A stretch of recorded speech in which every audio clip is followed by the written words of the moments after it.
Coming up on Global Business, the 2023 Zhongguancun Forum has wrapped up in Beijing. We take a closer look at the key takeaways from the six-day forum.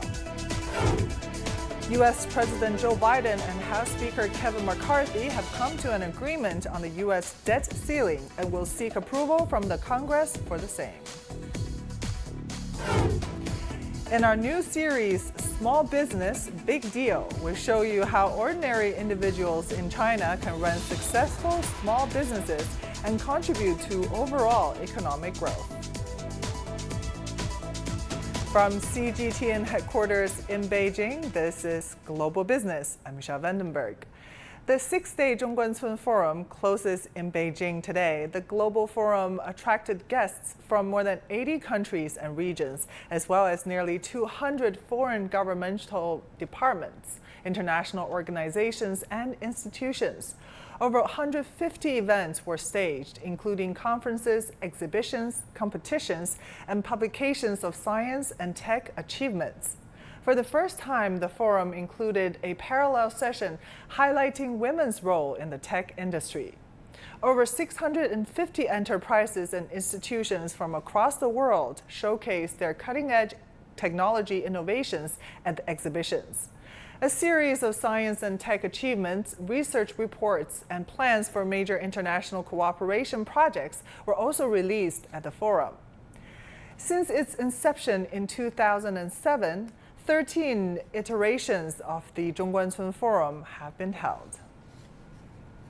At the Zhongguancun Forum, our reporter Hou Jing discovered a rising trend in the utilization of bionics and nature-inspired designs to develop innovative products. This trend has resulted in the release of world-leading products in the sector of new energy and new materials. Have a look. 通过视频为大会致辞，有请。 The 2023 Zhongguancun International Technology Trade Fair was held at the Zhongguancun Software Park on morning of May the 30th. Several new groundbreaking technologies and products, particularly in the areas of renewable energy and new materials, were showcased at the fair. Some companies even received cooperation offers within just 10 minutes of launching their products. 是说这个100年来 We have received numerous inquiries about our new product from clients in the European Union, North America, Japan, and South Korea. We have made a breakthrough in insulation material inspired by how polar bears keep themselves warm in extremely cold conditions. With just 1 millimeter thickness, our new material features 2 layers that can keep individuals warm even in temperatures as low as 0 Celsius degrees. Several companies in the high-end manufacturing industry have successfully filled the gap in the domestic market for certain products. Our company's polishing powder product has achieved micron and nanoscale precision, making it suitable for high-end manufacturing. Over 2 decades ago, a 127mm ultra-precision polishing film could fetch over 300 yuan. But thanks to continuous technological innovation, the same product is now available from us for less than 10 yuan. Several companies in the industry are already directing their attention towards the research and development of the next generation of materials. 氟利锰基正极材料，那么它们作为锂电池正极材料的下一代产品。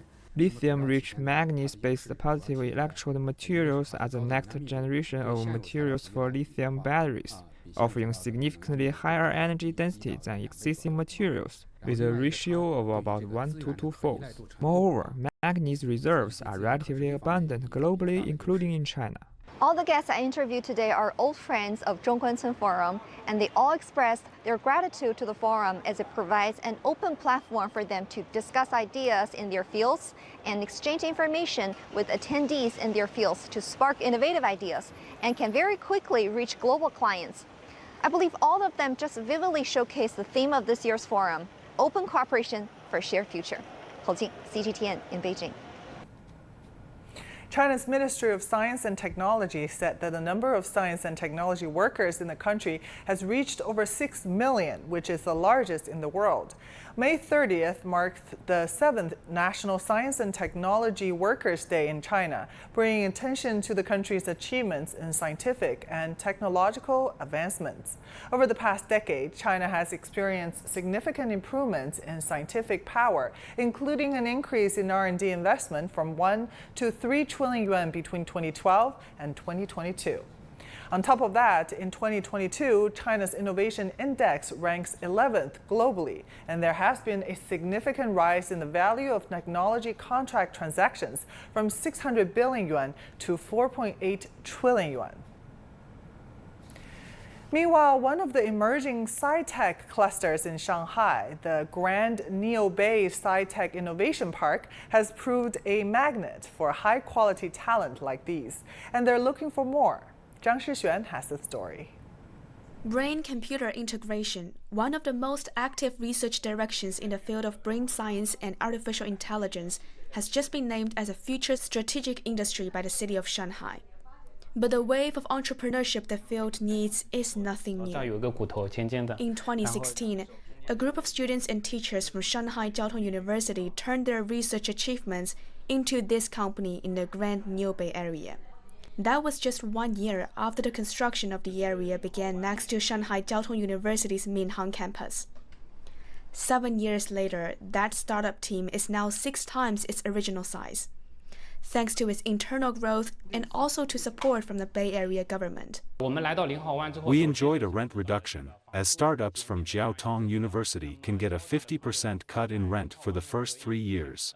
Through road shows recommended by the Neo Bay Area, in 2020, we completed a pre-A round fundraising, worth 10 million yuan.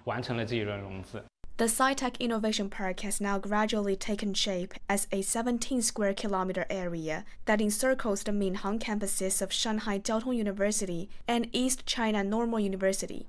The team at Niantong has also evolved. At the beginning, our team was dominated by tech professionals. But with the development of the company, we needed professionals with skills of all aspects. We participated in the first founder training event held by the Neo Bay, where we met MBA students from Shanghai Jiaotong University. They were from different companies, and we wound up with a more detailed plan for our company's development. And as it turned out, some of the students at the event were interested in joining us. Talented people like Shu are just what the Bay Area urgently needs. It's getting many of them via inquiries from students and teachers of Jiaotong University interested in setting up businesses here. They're coming together to create a growing core of talent. And because it's growing, it needs more. Tech startups usually don't turn out production value or tax revenues in a short period of time, and they are usually split into different fields. So to have the government provide better services for them, it needs to understand where they are and what they need. And that's the function of Neo Bay. We help entrepreneurs gain recognition and gather here so that the government can make targeted adjustments to the business environment. According to the blueprint released by the Shanghai government, the Grand Neo Bay Sci-Tech Innovation Park in Shanghai's Minhang district is to become a world-leading sci-tech area by 2035. And by the end of this year, the number of high-tech companies in the Bay Area will exceed 600. Talented staff are at the core of these plans, and the government is making every effort to make sure they will be available. Just this month, the Bay Area inaugurated its first month-long international talent promotion event. Previously, our plan just aimed at supporting professionals who have already been selected by the National Talent Scheme. But this time around, people who has just started their business with future potentials in Minhang can immediately get subsidies to buy equipment to help them get initial support and grow faster. For college graduates who are looking for a job in Minhang, we offer free accommodation for up to 7 days. The Bay Area in Shanghai's Minhang district is home to 54 academicians and almost 1,000 high-quality staff from overseas. Their research achievements focus on areas like satellite communication services, brain-computer integration, and new materials. Zhang Shixuan, ICS for CGTN, Shanghai. You're watching Global Business, still to come. China's Foreign Minister Qin Gang met Tesla CEO Elon Musk in Beijing on Tuesday. More on that when we come back.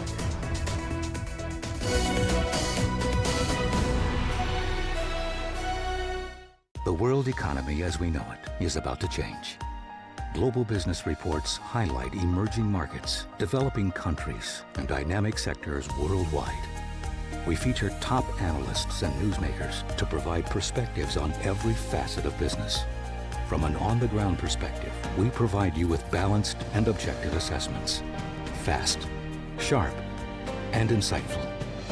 Global Business. Only on CGTN.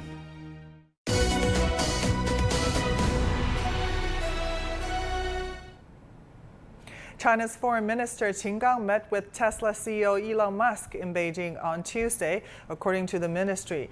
Qin said that China is committed to creating a better market-oriented business environment to attract businesses from all countries, including Tesla.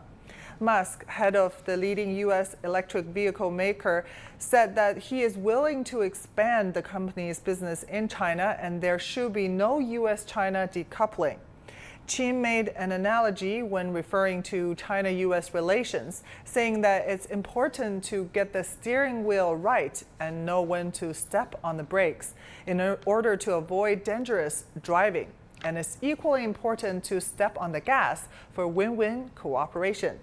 In fact, Tesla is planning for a new battery factory in Shanghai this year, its second factory after the massive Gigafactory in a little more than 4 years. The China-California Business Forum has concluded in Los Angeles with the aim of enhancing business relations and bilateral trade between China and the United States. More than 400 business leaders and academic representatives attended the event, which covered various areas of cooperation such as clean technology and the digital economy. This year's guest province of honor was Jiangsu, and the forum also included a promotion event for the 6th China International Import Expo. Currently, 111 American companies have registered for the exhibition, which is set to cover more than 50,000 square meters of the planned exhibition area. During his visit to Kenya, Russian Foreign Minister Sergei Lavrov made a significant statement on the ongoing global financial landscape. Have a listen.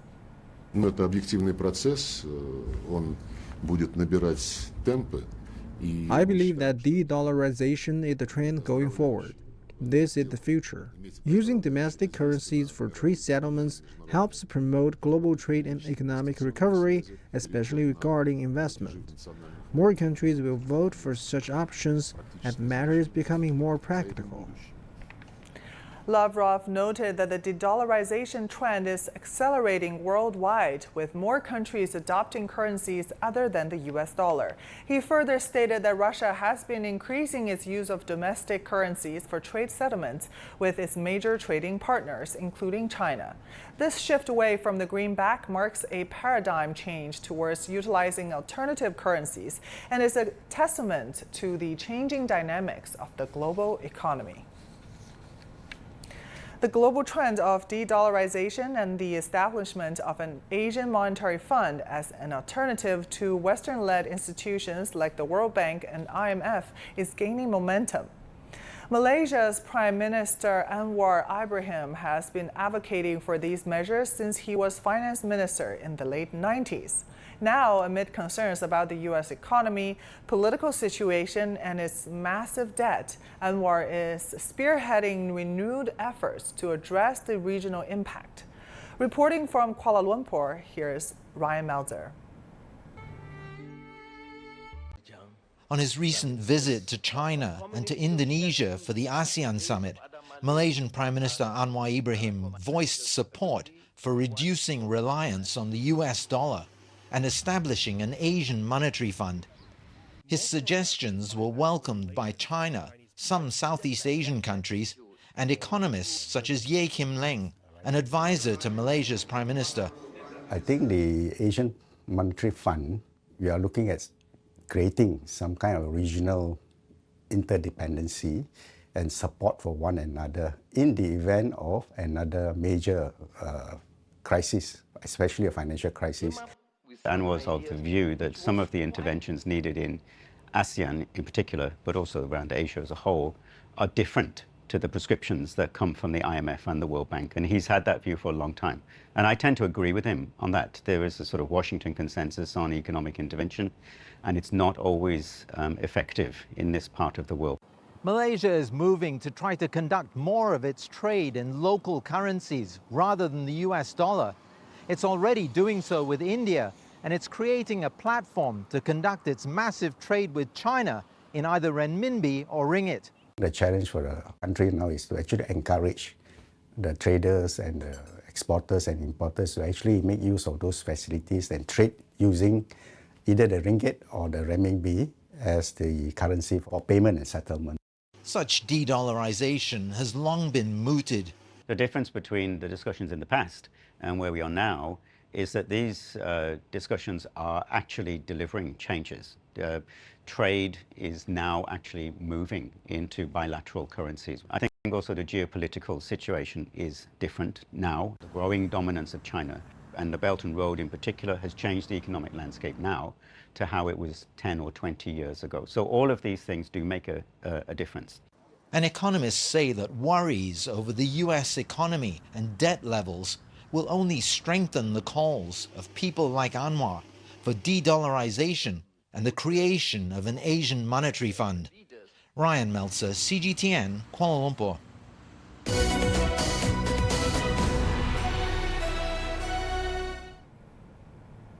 U.S. President Joe Biden and Speaker of the House Kevin McCarthy say a deal has been reached to raise the debt ceiling.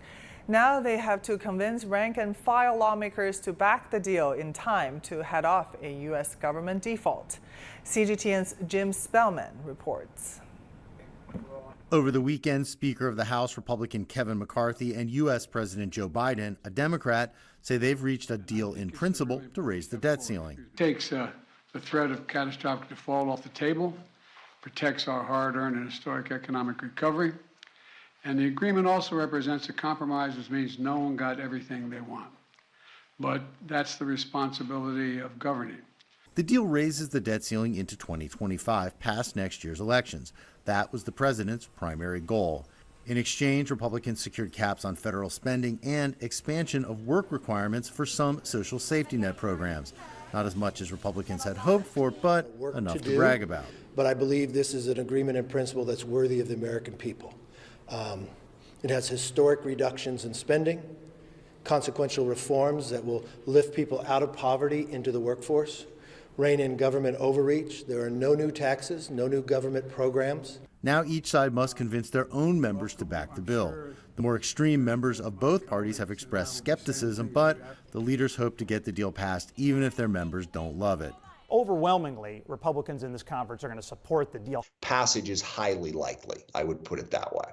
Some analysts say once you get past all the drama, this has been an example of how Washington can productively function even in a highly partisan political time. When you close the doors and get the principals in the room, there is still some capacity for the parties to reach decision. The bill was released to lawmakers on Sunday evening. The House aims to vote on Wednesday following a mandatory 72-hour review period. The bill then moves on to the Senate. There's little room for error to get the measure to the president's desk before June 5th. That's when the U.S. will likely no longer be able to pay the bills and may go into default. Jim Spellman, CGTN, Washington. To some other headlines from around the world. The Swedish economy rebounded in the first quarter, avoiding a technical recession with better than expected growth. Inflation slowed in Spain this month, thanks largely to lower energy costs. And in Japan, the jobless rate for April edged down for the first time in 3 months, helped by more new jobs openings in the hospitality and catering sectors.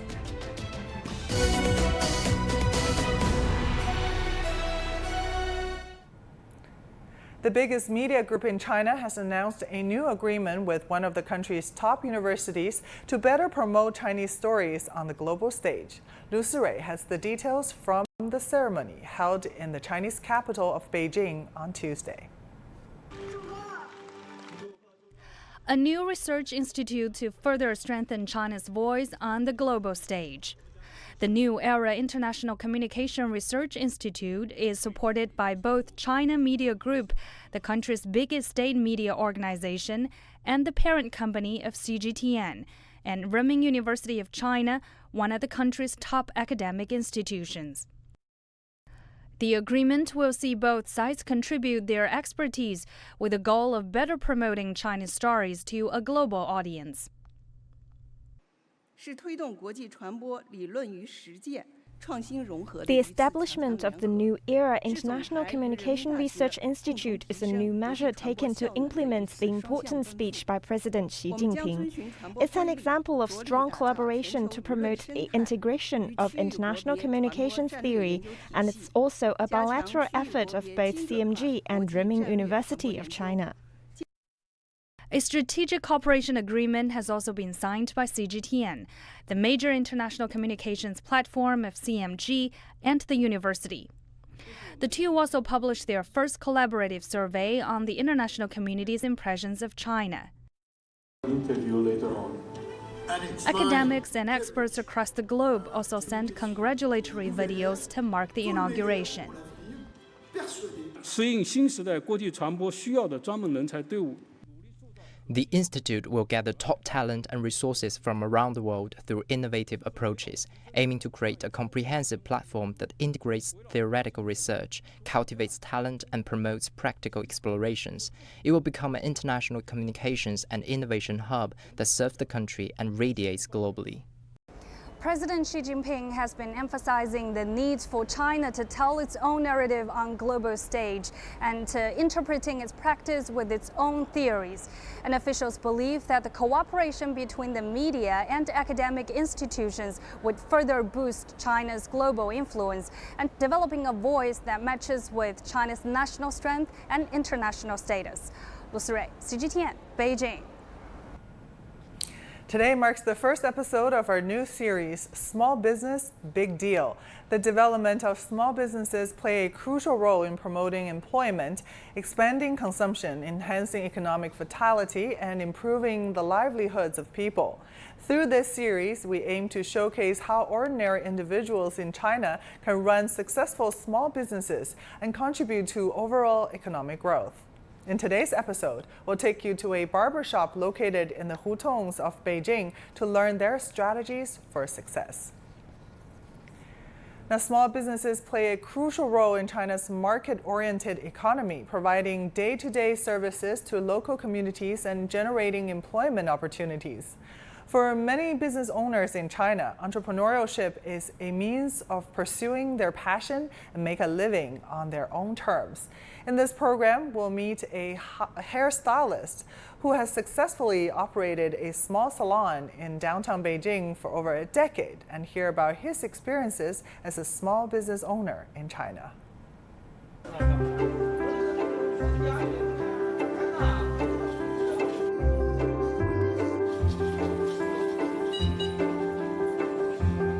赚钱这个事儿吧，你急不得，知道吧？你老想到钱，这个活你就干不好。所以说我每干一个活，我是肯定是先干好了以后才能说下一个活。一个人嘛，你只能是一手活，你只能是这样，是吧？从进来接客一直到把客人送走，那你只能是一个人做。这样呢，好多人实际上现在好多客人也喜欢一手活，一手活他做起来以后，客人也放心呢。要不现在有的那属于那种流水线的那种，他洗头他烫头，最后成型了是发型师的事儿。 可能有的人回到家里，这头发一洗，哎，完全不一样了，是吧？先离开肩膀行吗？可以。离开肩膀还能扎起来。因为我这人也是善于沟通，善于和客人聊天，就是从这个美发人的这个角度讲，你要想很多问题，是不是？包括他的职业啊、文化、他的工作环境、生活环境。他就是临床医学。临床医学，他自己的审美，这些都要通过交流来了解。 再一个就是能看得见的，胖瘦啊，皮肤的颜色、眼睛的颜色呀，是不是？包括他的头围啊、头骨啊，是吧？这些都要综合起来去考虑。哦，谢谢。就是这种感觉。对，这个长短，你看，这个长短刚好。你现在有这个帽子，你没这个帽子，回头夏天揣的少一些啊。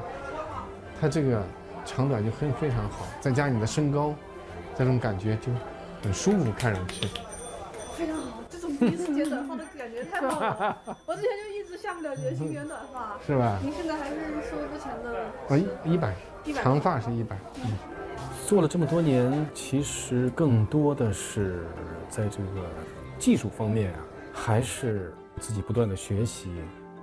13年底吧，应该是14年的时候，我去北京电影学院去学人物造型、化妆专业，那很辛苦的。我每天早上6点多骑自行车从东四到北京电影学院，然后过去以后，一天上课、实习。